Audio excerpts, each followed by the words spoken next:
Adani solar power sale అగ్రిమెంట్ల వ్యవహారం.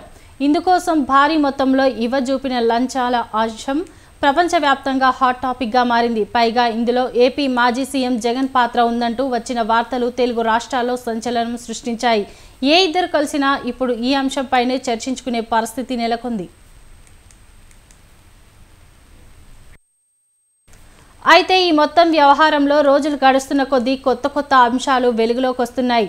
Adani Azure group power sale అగ్రిమెంట్లను AP TDP MLA ప్రస్తుత ఆర్థిక శాఖ మంత్రి పయ్యావుల కేశవ్ గతంలోనే వ్యతిరేకించిన అంశం ప్రస్తుతం బయటకు రావడం ప్రాధాన్యం సంతరించుకుంది.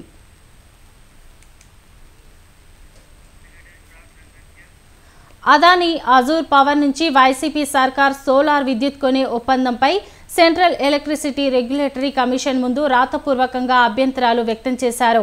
నాడు పీఎస్సీ చైర్మన్గా ఉన్న పయ్యావుల కేశవ్ మొత్తం 16 అభ్యంతరాలతో 2022 ఫిబ్రవరి 24న సిఈఆర్సీకి తన అభ్యంతరాల్ని తెలియజేశారు.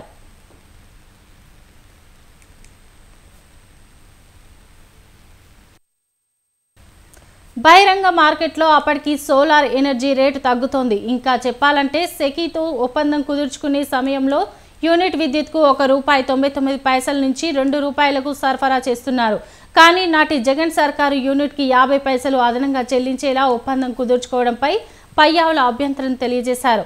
అయినా ఈ మొత్తం డీల్ ముందుకే వెళ్లడంతో టీడీపీ ఎమ్మెల్యేగా పీఎస్సీ చైర్మన్గా ఉన్న పయ్యావుల కేశవ్ హైకోర్టును ఆశ్రయించారు.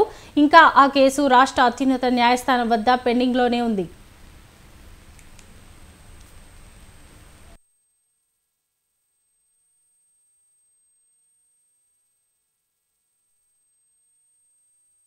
కేవలం పయ్యావుల కేశవ్ మాత్రమే కాదు, సిపిఐ నేత రామకృష్ణ సైతం ఇదే అంశంపై 2021లో హైకోర్టును ఆశ్రయించారు. ఇది కూడా ప్రస్తుతం ఏపీ హైకోర్టు వద్ద పెండింగ్లోనే ఉంది. మరి రాబోయే రోజుల్లో ఈ అంశంపై హైకోర్టులో ఏం జరుగుతుంది అన్నది ఆసక్తి రేపుతోంది.